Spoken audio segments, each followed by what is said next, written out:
finally back recording some videos. I got a lovely new webcam that keeps telling me that I'm dropping frames, and it's starting to get on my nerves already. But hopefully I'm not actually, dropping frames left, right, and center. So I really wanted to get back recording some things, but I'm also having like some beautiful peak depression time right now. It's amazing. So I figured rather than mope, I would hop on and record something. So go gentle on me if I shouldn't be too bitter and I shouldn't be too, but I don't know. We'll see where it goes. So, a day or two ago, Shudder just released a new film called Bliss, and I watched it. And I'm gonna share some thoughts about it. I will try not be too spoilery, because that defeats the purpose of making you watch a film.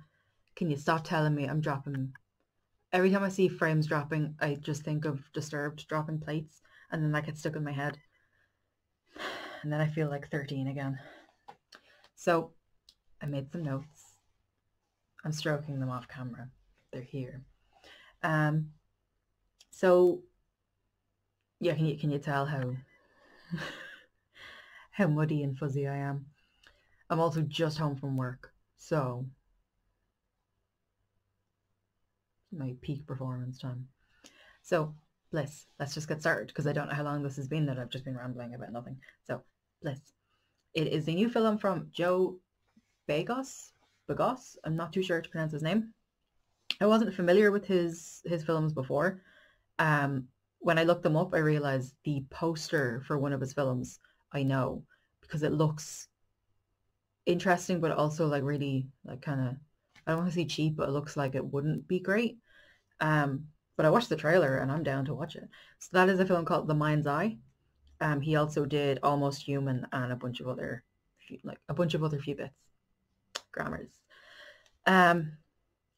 So I just in like a very surface level kind of looking at his filmography, he seems to really have this this love for body horror, which I'm all about, but also not. But yeah. And he loves his splatter and he loves his like down and dirty, just horribleness. And I've seen a few references that he, tends to evoke Cronenberg vibes or De Palma vibes. And my papers. And I can definitely see something like that in Bliss, the kind of Cronenberg, because it is taking something very, something mundane, drug addiction. It's not something we all kind of deal with day to day, but it's something normal and human, and turning it into something very much not normal and human. The film also, I don't think, I can't remember if Shudder said it had a photosensitive epilepsy warning, but it does and should, and I've heard a few people saying that it does have that warning. I just don't remember it. But yeah, there's a lot going on visually. It's a really, really beautiful is the right word for what for my vibe. Beautiful movie. So yes, but I've kind of noticed through his, again, a very casual look at his filmography. Sorry if my eyes keep dipping below where the actual camera is. It's because it just keeps saying frames being dropped. Hey, just so you know, frames being dropped. So I keep yeah. It's the equivalent of me staring at your chest while we're talking. I'm real sorry. But yeah, there seems to be this kind of theme where he's it's like he's taking a trope or a well-used genre within horror and saying like, I want to do my own thing with this. So Mind's Eye is very reminiscent of like Firestarter or Scanners or I think X-Men, not X-Men, but kind of X-Men. It's that kind of idea where there's people that have certain powers and certain abilities. So that seems like his kind of sci-fi paranormal take. Then Almost Human deals with the extraterrestrials. And then this is his vampiric film. So I'm looking forward to see what he does with werewolves. And more. But werewolves just kind of came to mind once I was like vampires. I was like, ooh, werewolves and zombies. But a lot of people involved in this film were also involved with the Contracted series. So that kind of satiates my zombie need. And I just recently, I'll probably talk about them because they're just good films. I recently watched Contracted 2 because I hadn't seen it. And Contracted, the first Contracted phase 1 it's just a fine piece of cinema. It's real gross. If you haven't seen them, it's basically zombieism as an STD. It's good fun. And it stars Nihara Townsend. I'm not 100% sure I'm saying her name right, but I love her. She's amazing. She's coming up in a lot more things lately. I have like a ball of air. I just need to breathe. For some reason, I've been like holding my breath while talking. She's been coming up in a lot more things lately, and I very much enjoy her. She's a great talent. I could just watch her all day. She was in the Stylist short, which is now being turned into a feature length, just by Jill Verghese, and it's amazing. Anyway, talking about things that are only vaguely related. So, since I've brought that up, I will get into the actual plot of the movie in a second. Again, I did take notes, but it'll become clear why I'm focusing on these parts in a moment. So I really wanted to know who the cinematographer was because the film is beautiful. It's like Suspiria's real dirty like cousin. Like the color schemes, the editing, the shots, just beautiful, but also grimy, and again shuddering and flickering and all those things that make your head hurt, but in like a artistic way. So the cinematographer is Mike Teston, who I wasn't familiar with his work, but I was like, I want to see more things from you. So he's doing the upcoming Mandela Effect. He's the cinematographer on that. He also did Contracted and Contracted Phase 2. And I also wanted to know who did the editing, because there's a real sexy scene, and the final 10-15 minutes is my absolute favorite, and the editing in it is beautiful. It's so beautiful I didn't even get my hands to my mouth for a chef kiss. It was like it couldn't wait. But the editor was Josh Ethier, who is a big collaborator with Bagos. He's acted in, I think he has a role in this film. He's like the antagonist in Almost Human. And I don't remember, but I feel like he probably popped up in Mind's Eye as well. But his cat's skulking around, and I only own half of them. But he edited Gretel and Hansel, which is, I think, out now. It's out now in America. I don't know if it's hit like Ireland yet. And sadly, I watched Stuckman's review and it wasn't positive. But, there's only... No excuses. They probably could have done better. But I will still try see it when it's out. Anyway, he edited that. He also edited Leatherface, which was okay. It was okay. It's real confusing, and the twist was stupid. I'm sorry, but it was stupid. If you've seen it, you might not be as I'm not that angry, but I didn't like it because it was silly. Anyway, he also edited Mayhem, which was real fun. It was I think it was a Netflix original. But it was real.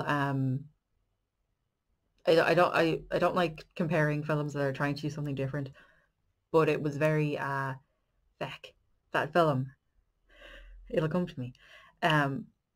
trapped in a building, and I'm going to Google it because I'm annoyed that it's not coming to mind. Also Beyond the Gates, which if you haven't seen, Barbara Crampton, heavenly goodness.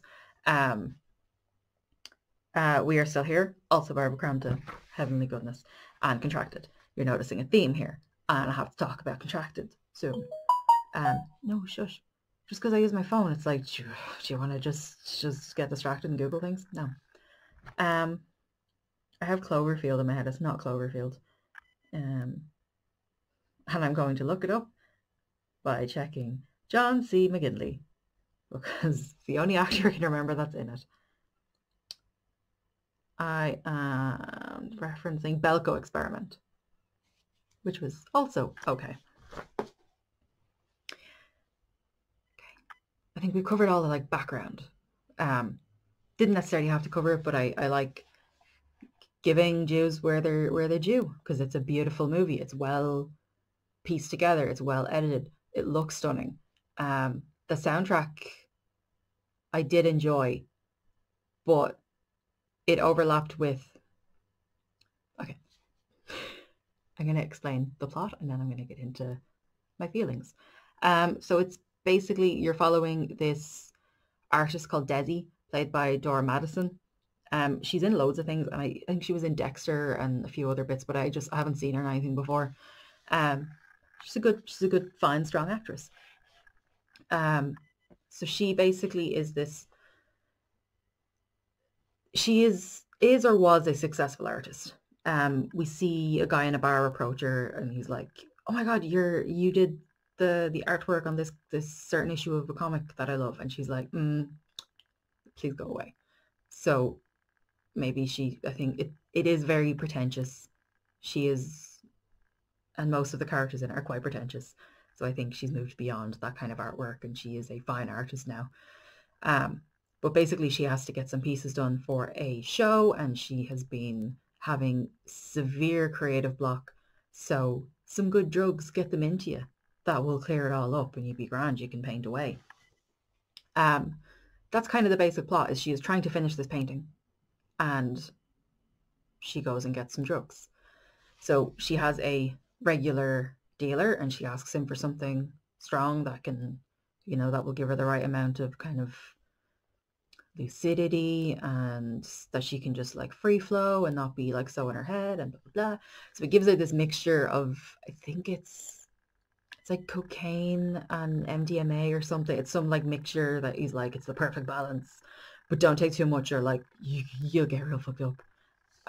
So of course she takes too much. That's kind of our jumping off point of that. And it just turns into this beautiful... There is fluff in front of my camera. This beautiful, messy hellscape of drugs and sex and blood and just sleaze. So I was all on board for that. But something that I found that was weird but interesting is that I didn't like Desi. I really hated Desi. And it's very rare to see a film that's well made. You're involved, you're invested, but I just can't stand the characters. Like, the last time I had that was Wolf of Wall Street. I left the film and I was like, it was a good film, but I feel dirty. I didn't like anybody. I didn't like anything in that, but it was a good film. It was well made. It was a real icky experience in the cinema. But it's rare to see that in a horror movie where it's a well-made movie. Like, we've all seen slashers where we're like, I hate everybody, I want them all to die. Didn't want anything bad to happen to her. She was a lot. If you've seen the film, like in the first scene with her, she is pretentious and she's just a bit of a dickhead. And yeah, I just didn't like her. But I was still on board for her story and to see where it goes. So that is good writing and good acting. So as the story progresses, the beginning of her taking drugs, taking like these specific drugs mixed with, or like at the same time, she has this real intense hookup, and then she starts to get this bloodlust, and you're not quite sure where it's coming from, whether it came from this interaction she had with this couple, or it was from the drugs, because they're, again, it's this real specific mix, and it's, you know, it's not really on the streets yet, so there's like there's no history for what might happen, like what has happened before. There's no warning. So yeah, then you just get one of those good old fashioned, like in the vein of most of those movies where people are suddenly like, yeah, no, I think I'm gonna have like a steak and like I just kind of like bite people. The good times. That part of vampirism never seems. It always seems so like desperate and needy and dirty. It's not like the real sleek, sexy side that you're used to seeing with like, oh, Lestat just fainting on a chair. So I was here for that. It was good. Yeah, I again I found it kind of not like tested me, but it was interesting to watch a film like that where I'm minimally invested in the main character. Like I don't wish her ill will. I want to see what happens, but I'm like, shut up. It also had the weirdest cameos. Abraham Ben Ruby. I love Abraham Ben Ruby. I would like to be hugged by him one day. He was I think an orderly in ER back in the day. But I mostly know him as the big troll Olaf from Buffy, the like former love of Anya. And he's just a lovely man in everything he's in. He was actually in the Belko Experiment as well, I believe. Him and I've forgotten the actor's name. I'm not going to look it up because when I touch my phone, I get all these notifications and it's noisy. But it was, yeah, it was Norm from Cheers. George Wendt, that's his name. And I know he is a horror toe dipper because he was also in, I think the first or second House movie. So it was, I'm pretty sure it was him. It was someone from Cheers. I think it was him. It was just weird where I was suddenly like, is that Abraham Ben Ruby? That was good fun. It's just happened. I said a lot. It's not em, it's ahm. I'm just making sounds now. Anyway, I would definitely recommend this movie. I don't think I've given anything away, but again, it's not a film where it's a film where you're following a character's journey, so it's not necessarily that you kind of can't spoil a film like this, I feel, because it's kind of the experience of watching it. Because it's not like you're not trying to get to the gallery showing that she's doing. It's just kind of background. It's more that that's just kind of a MacGuffin to get her through this other experience that she's having. So yeah, recommend it. It is on Shudder. If you don't have Shudder, you should get Shudder. You can also get a free month or free week. I can never remember because it used to be a free month. I think they've changed it. But you can get a free trial and you can watch all the goodies and then you can keep all the goodies, like pay for it and just keep it because it's good. It's kind of like Netflix where they have a lot of exclusives, and I'm not too sure if they're like Shudder made the same way that like they're like Netflix exclusive, but like Netflix made, Netflix produced. Where you'll get really good ones and you'll get ones that are like, okay. But yeah, I recommend it. I recommend Shudder as well. And I think I've hopefully enticed you into watching it. And also watching Contracted, which is mildly connected to this film. But yeah, I'm excited to go watch Mind's Eye and maybe Almost Human as well. Mind's Eye just really grabbed me. The trailer, I was like, yeah, I want to see that. And Almost Human, the trailer was just a bit weird, but I'll give it a go. Yeah, that's all I have for right now.